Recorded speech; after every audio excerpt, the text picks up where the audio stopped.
Magandang oras mga kaibigan. Ako, marami po tayong ikukwento pero hindi isang video lang ha.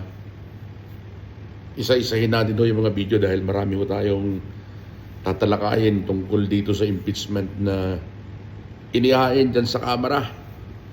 Itong si Representative Sendanya. Kilala niyo ba itong taong to? Sendanya ng Akbayan Party List. Tatak nitong si Sendanya mga kaibigan ay dating Dilawan, naging Pinklawan. Alam niyo naman, Akbayan, bata ito ni Senadora Risa Ontiveros dyan sa Senado, mga kaibigan. Talagang animo mga kobra, kumukuha ng pagkakataon para tuklawin yung kanilang gustong biktima, mga kaibigan. Parang gano'n ang nangyari, yung ginawa nila kay BP Sara.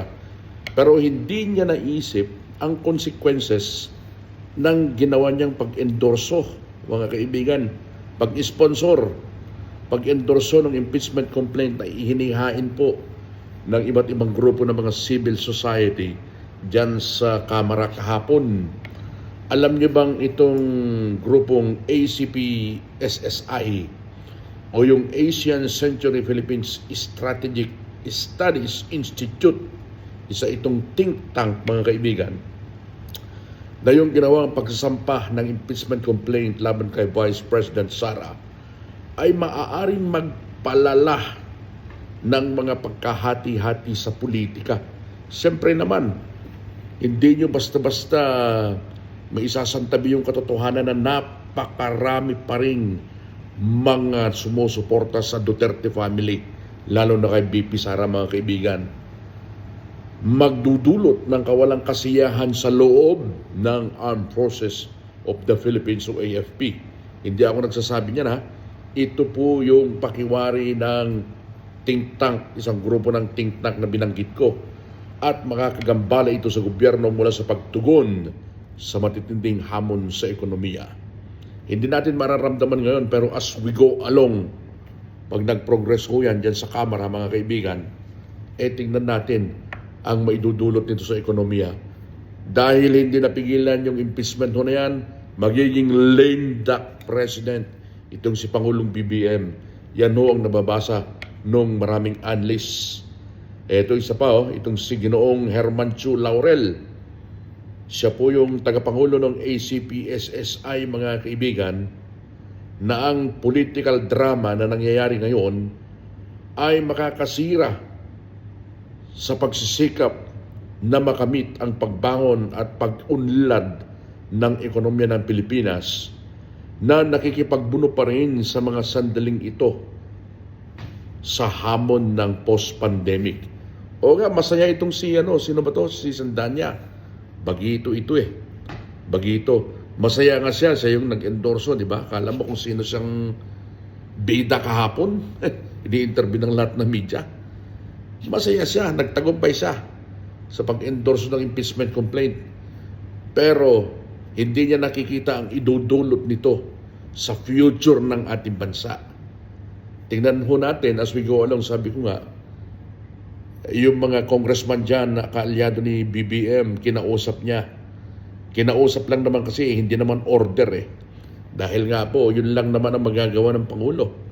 Hindi niya pwedeng orderan yung kanyang mga kaalyado sa Congress dahil meron pong sariling function yung executive at ng legislative, mga kaibigan. Pero tignan natin nagpahayag na kasi ng medyo pagkilang ang ilang kongresista niyan dahil walang makakapigil sa amin. Dahil bagamat kaalyado namin ng Pangulo, pakiusap lang naman yung pwede niyang gawin. Hindi niya pwede kaming orderan. Yan ang sabi niya. Sabi ng ilang kongresista dyan, mga kaibigan. Kung kaya't tingnan natin, baka magkatotoo itong nababasa ng think tank na nabanggit natin kanina. Ang Kamara kasi, mga kaibigan, ay constitutionally mandated to act on any impeachment. Kahit sino pong individual yan, pwede maghain po ng impeachment at i-endorso ng kahit isang miyembro lamang ng Kongreso. Kaya yon, ang 1987 Constitution ay nagbibigay po sa Kamara ng eksklusibong kapangyarihan upang simulan ang mga kaso ng impeachment at binibigyan ang Senado ng kapangyarihan na litisin ang naturang kaso. Pero alam niyo ho, itong grupo ni Sandanya, itong akbayan, noon pang nagsimula ako sa media, mga mainstream media, naging mainstream media din ako dyan sa Pilipinas for how many years.